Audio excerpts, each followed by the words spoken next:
Hey guys, welcome back to another review video. Sorry for the tight space. I want to be able to show you the toilet while I give you some information about it.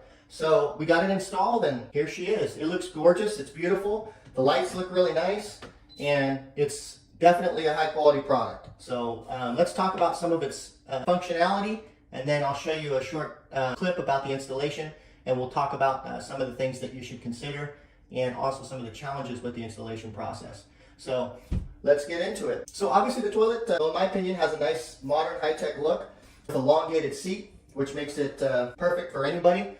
It has a stainless steel cleaning nozzle that's on the inside, so every time that you go to the bathroom or you even sit on it, it washes itself and cleans itself, which is nice. The soft closing lid and seat are also nice. They can be done by hand. They can also be opened up by pushing this little button on the side of the toilet with your foot, so you got an entirely hands-free situation. So that's cool. It also has heated seats. So the seat itself has 3 different settings, and it obviously has a sensor as well. It senses when you're sitting down, so it knows when it needs to work and clean as well. It's got a really strong flush that's too loud, and it's actually very powerful. So it's definitely going to be able to push anything out of there that you got going on. The water saving system on it is supposed to be good. I haven't had enough time to really tell, but it's supposed to be energy saving and water efficient. The seat height is 17.7 inches high, and the toilet has a 2-year limited warranty. Let's look at the remote control, let's look at some of the other functionalities, and then let's talk about the installation. In a second, I'm going to show you several videos of the installation process, but I just wanted to give you a quick overview before we went into that. So one thing you got to consider is that it's an electric toilet. It has to be plugged into an outlet. I did not have an outlet in my bathroom, therefore I had to run one behind the toilet here. So just keep that in mind. If you have power, then you're going to have to run a power cable. It just has a plug-in, and you plug it right into the wall. So if you're going to have your outlet behind the toilet, make sure that it's low, so it's not hitting the outsides here. So the inside's hollowed out, which you'll see from some of the other videos. You got to make sure that that outlet's a little bit lower, so it doesn't, because you won't be able to plug it in if it's right up against the wall. Everybody's situation is a little bit different, but the way that my toilet sits and where the hole is for the drain keeps it very close to the wall. So make sure that you got enough space to plug it in behind the toilet. You may be able to reuse the flange ring on the bottom of the toilet, which is also in the video. I reused mine, it was fine. The kit also comes with a new flange ring, so you can use that as well. You will need a new wax ring, but it comes with the kit, so you're good to go. So obviously take your old wax ring out, it should come out with the toilet, and the new one just goes right on top. And that's what really gives you the good seal. And just remember the flange bolts, or the 2 bolts that hold the toilet down. On this toilet, they're not on the outside like most toilets. So you have to tighten them and get them in from the back. So there is an opening here, and it's just enough space for me to put my arm in there and be able to get in there and tighten those bolts. So just keep that in mind when you're setting all this up and you're trying to determine if this is going to fit. When you're placing the toilet down on the wax ring and you got everything set up, you want to come straight down just like on any toilet. So you don't want to move it around, because that wax ring is going to give you the seal. So what we did, my father-in-law was underneath, and he used his hands to make sure that the 2 flange bolts were in the holes of the toilet porcelain. And then as soon as it was, then I held the toilet up, and then I put it straight down when he had the bolts lined up. So bolts do need to be tight, not too tight, but really the flange bolts are just to keep it from rocking back and forth. So you don't got to get too crazy with them, but you definitely want to make sure they're pretty snug. So the flange bolts were a challenge, like I said, just because of the location. So let's talk about a couple other things. A couple other items to consider. So this kit included the pipe that connects to the hose as well as your water, and it's threaded similar to what you would use for a hot water heater. Now you can see from some of these other videos, I put an additional water heater extension on it just so that I can ensure that I had enough space if I wanted to take the filter off, because the filter needs to be changed every 6 months. It comes with 2 filters, but if I didn't have that extra extension, I wouldn't be able to take it and pull it out, so I had access to it over here, because I cannot reach down in there and unscrew that and be able to do all that. There's just not enough space inside of there. So basically I would just add that additional extension on there. Make sure that the plugins are centered. Like I said before, they're centered and low enough to where they're not going to impede on the outsides here. So you can actually have room to plug it in. If you're any closer than 12 inches to the wall, it's going to be difficult. Obviously this is only a couple inches. I got 2 fingers here, so you definitely have to keep that in mind. You might need a small hand, a small arm, somebody that's flexible to get in there and tighten the flange bolts down, because there's no other way to access those bolts.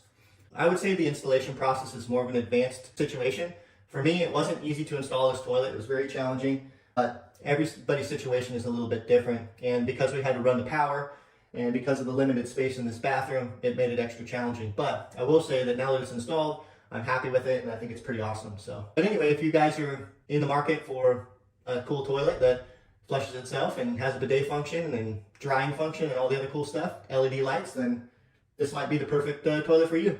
So just make sure you do your research before you purchase the product to ensure that the dimensions of your bathroom and where your drainage hole are going to work with this toilet.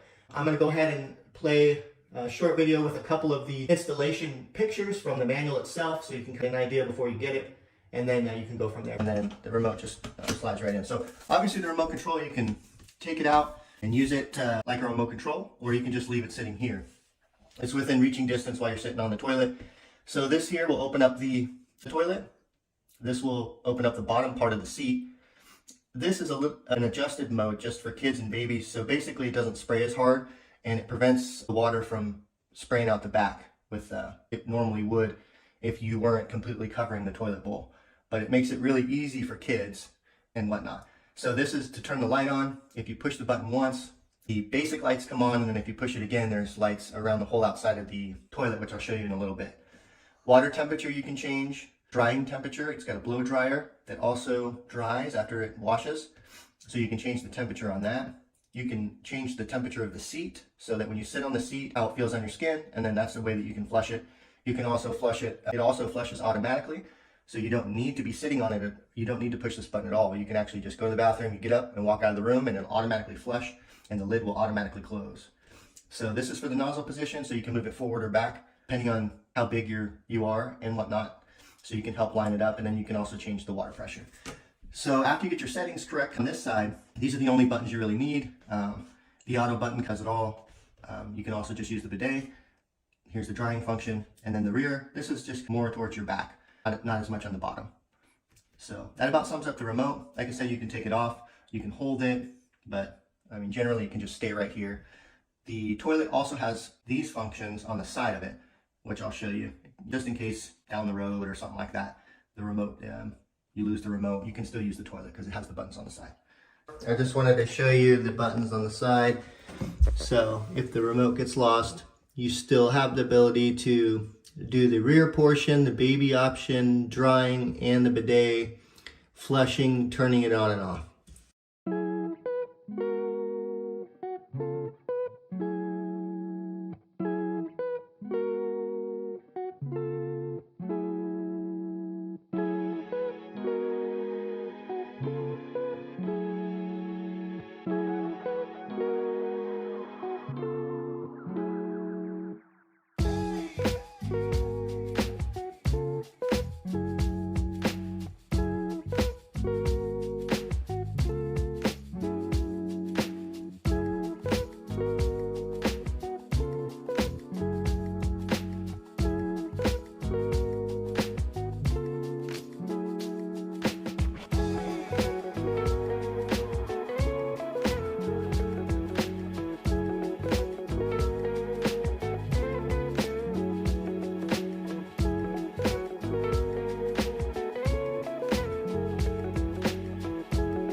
Alright guys, so we just removed the toilet. There it is. So the steps we took is basically we had to close the water off with this valve here. And then after we did that, we just unscrewed this from the toilet. And then you have your one bolt here and one bolt there. And you undo these bolts and then the whole toilet can lift up. Sometimes your toilet might have been silicone down, and in that case it might be a little more challenging to pick it up. But that's where we're at now, so I'll show you the next step in a bit. Alright, the next step that we did is cleaned out the notches here and got the flange bolts out. So our new toilet comes with new flange bolts. So we'll get that installed with the wax ring and we'll show you what that looks like next. Alright, the next step is going to be installing the flange screws. So we got the left one on and the right one on. So now we just got to put our wax ring around there and then we can put the toilet on. Just as another note, if you don't have power in your bathroom, you're going to have to run power in here. So this bathroom didn't have power, so we had to run this electrical outlet. So definitely try to make sure your bathroom has power, because The smart toilet will not work otherwise. All right, so the next thing, we got the wax ring on here. Now, when we put our toilet on top there, we gotta set it on top and we gotta press it straight down. You can't rock it or rotate it or else the wax ring will be knocked out of place and you'll get a leak. So the next step is important. All right, let me show you guys what happened in the next challenge here. So this is what goes into my wall, this valve here. This would have been where I would need to hook up to this new toilet. The problem that I have right now is this does not fit in this here. So now we're gonna have to come up with some kind of configuration to get these two to connect together or something else. So just keep in mind with this project, it's not a beginner's project and it might take extra pieces and thought and extra work to get this to go. So we'll keep you posted. Let's see how it goes on the next step.